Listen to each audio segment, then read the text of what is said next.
All right, so you've been digging into this machine learning stuff. Yeah, it seems like that. A whole stack of articles here. Looks like you're ready to move past just reading the headlines.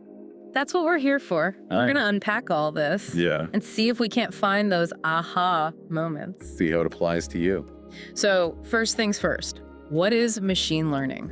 Well, a lot of people find it kind of mysterious. Yeah, it feels like a magic box sometimes.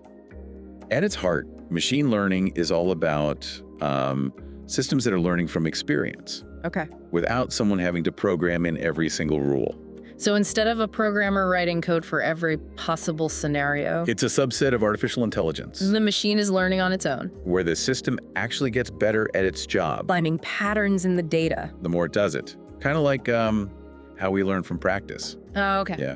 So it's more like I always hear the dog trick analogy, but it's more like teaching someone to ride a bike. You don't give them a step-by-step manual, you just kind of let them figure it out. Exactly. So the data in this case is the experience of riding the bike, and the feedback is whether they fall or not. Right? Okay. The more data the machine gets, Yep. the better it gets. Yeah. Which begs the question, why should you, dear listener, care? Well, for one, the job market is really screaming for people who get this stuff. Yeah, the career angle. And we're not just talking tech companies, it's every industry you can imagine. Right.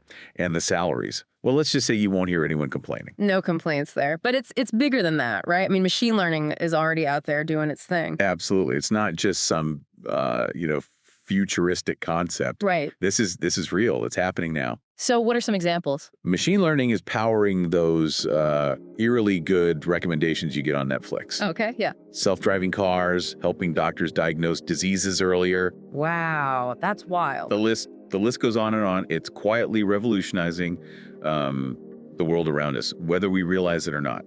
So it's already impacting our lives. That's kind of mind-blowing when you stop to think about it. But before we go full sci-fi on this, let's make sure we've got the basics down. Right. Let's lay the groundwork. What are some key terms we should know?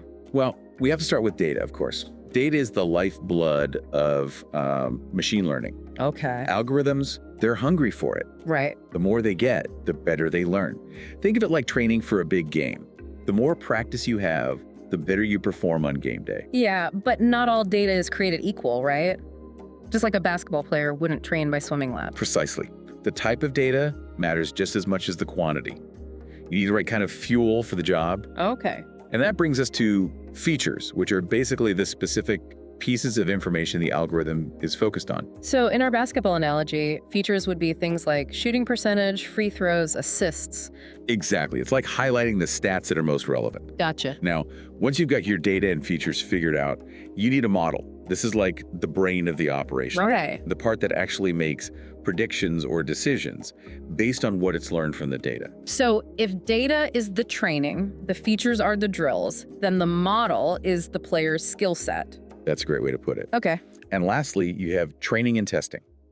That's where you split your data into two parts. Okay. One to train the model and one to test how well it's learned, like a scrimmage before the big game. See how the team performs under pressure. Okay. So data is fuel, features are the focus, the model is the brain, and training and testing is like the preseason. You got it. Okay, but how does the machine actually learn? What tools does it use? Well, that's where the algorithms come in. Okay. They're the engine behind the whole learning process. Let's start with linear regression. This is one of the simplest and most widely used algorithms. Linear regression. Is this where I need a math degree? No, not at all. Think of it this way.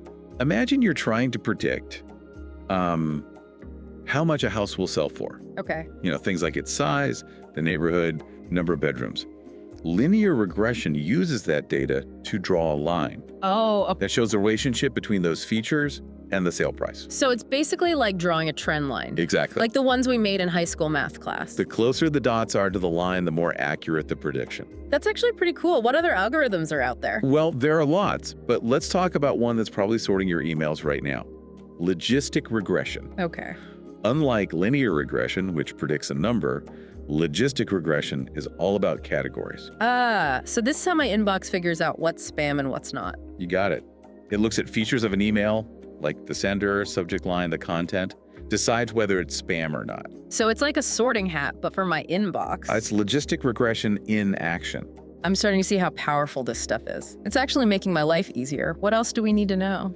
Well, there are a few more algorithms that are really important in the world of machine learning, but I think that's a good place to pause for now. Okay, we've covered a lot. You're doing great.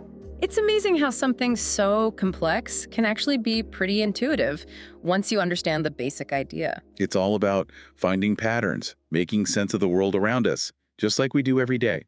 So before we move on, I want to hear from you, listener. What's standing out to you so far? What's sparking your curiosity? Let us know. We'll be back in a flash with more machine learning magic.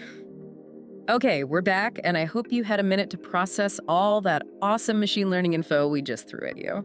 It is a lot to take in. But you seem to be handling it like a champ. So we've covered the basics: data, features, models, those awesome algorithms. Right. What else is there? Oh, there's a whole universe of machine learning out there.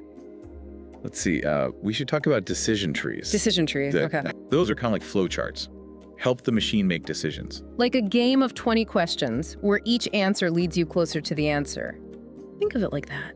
Okay, so like if a company was trying to decide whether to give someone a loan, a decision tree could help them weigh all the different factors. Exactly. It's very visual. Yeah. You can see how the machine is thinking.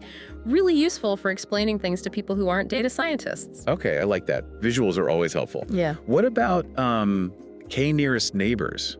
I keep hearing about that one. Yes. That seems kind of abstract. It sounds mysterious, but it's really pretty straightforward. Imagine you're trying to figure out what kind of fruit a new weird-looking fruit is. Okay. You would probably compare it to other fruits you know, right? Right. Yeah. If it's small and red and it grows on a vine, you might guess it's some type of berry. So k-nearest neighbors is like grouping things together based on their similarity. Exactly. Okay, so like that's how Spotify recommends new music. Exactly. It's how Amazon suggests products you might like. Man, these algorithms are everywhere. It's like they know us better than we know ourselves. Well, in a way they do. Okay, well, before we go down that rabbit hole, what about support vector machines? I've heard those are pretty powerful. They are very powerful, especially good at separating different types of data. Okay. It's like, think of it like drawing a line between two groups of dots on a graph. Okay, I can picture that. Yeah. So like a bank could use an SVM to tell the difference between legitimate transactions and fraudulent ones. Exactly. Okay. All about creating boundaries. And last but not least, we have neural networks. Yes. The rock stars of the machine learning world. The ones that are inspired by the human brain. Right. Doing all those crazy things like recognizing faces, translating languages. Got it. Neural networks are incredibly complex systems made up of these interconnected nodes that process information, kind of like neurons in our brains. So they're not just crunching numbers anymore, they're getting creative. They are. That's a little Black Mirror for me. It is. It's a little surreal. But I have to admit, it's fascinating. So we've got a pretty good understanding of the algorithms now, but how does it translate to the real world? I mean, where do we fit in? Right. It's the million-dollar question, isn't it? It is. Good news is there's a place for everyone in this rapidly evolving field. Okay, I'm all ears. What kind of opportunities are out there? Well, if you're a techie at heart, Yeah. learning to code in Python is a great place to start. It's the language of choice for most machine learning applications. The source material you gave me actually recommends a specific Python course. Absolutely. Maybe we could link to that in the show notes. Yes, definitely. And there are so many free resources available online, like tutorials, blog posts, Okay. open source libraries. It's just about finding what works for you and diving in. So what if you're not a programmer? Even if you're not a coding whiz, you can still play a vital role in the machine learning world.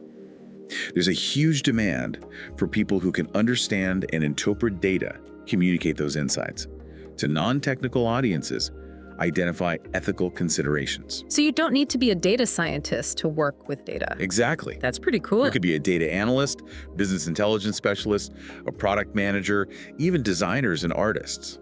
All have a part to play in making machine learning more user-friendly. So it's starting to sound less intimidating. It's a world of opportunity. It's not just about the tech. It's about how we use it to solve problems, make a positive impact. More than just algorithms and code. It's about human ingenuity and responsibility. Exactly. That's what makes it so exciting. It's not just about building machines that can think. Right. It's about creating a future where humans and machines can work together to achieve some pretty amazing things. I'm feeling pretty inspired right now. What about you, listener? Are you starting to see the potential of machine learning? Maybe you're thinking about how you can apply it to your own work, your own life. Let us know.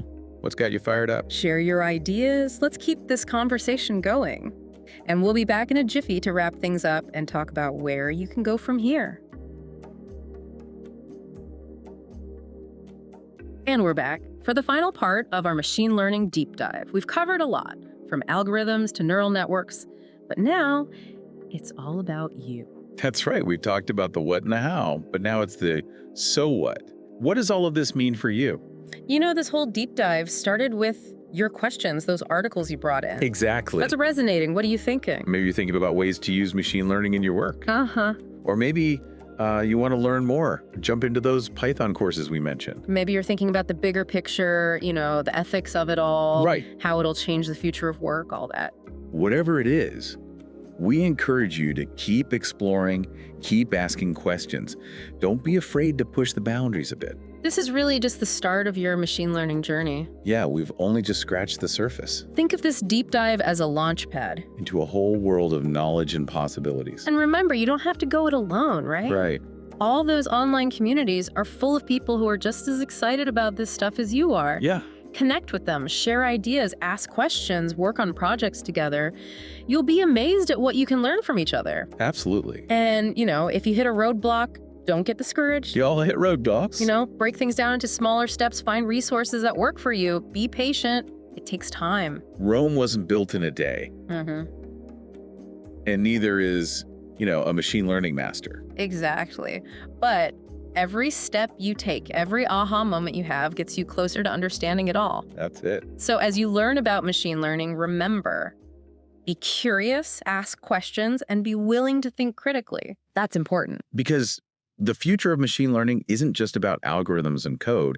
It's about how we use it, how we shape it. It's at the benefit of everyone. Exactly. So the future of machine learning is in your hands. What will you do with it? Think about it. And happy learning.